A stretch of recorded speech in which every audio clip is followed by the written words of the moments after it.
tua thành cô lũ xong đưa thiên yon cho kẻ chia sẻ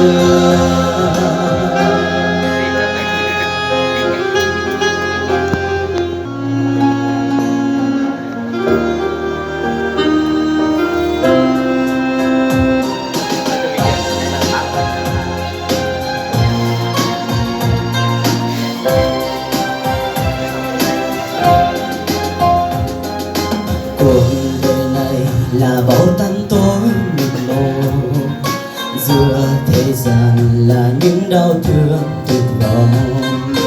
Dù trên thế này dòng mênh mông bao la, nhưng con không biết về nỗi đau.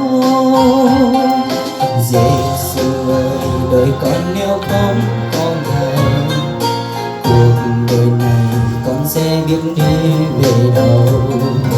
Dù đời này gặp bao giông tố khó khăn, nhưng con xin theo Ngài thôi.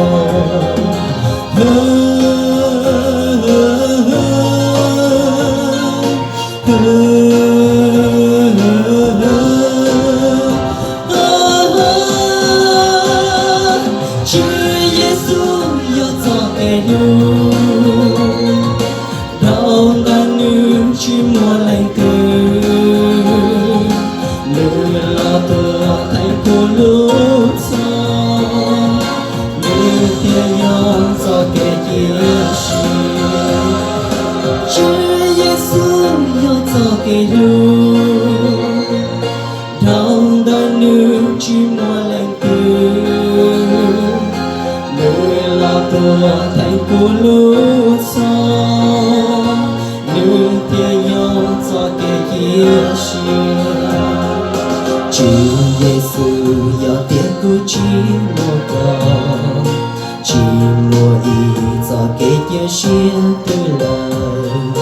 Tu luôn nên chưa có mua tu thôi, rồi có mua cái gì,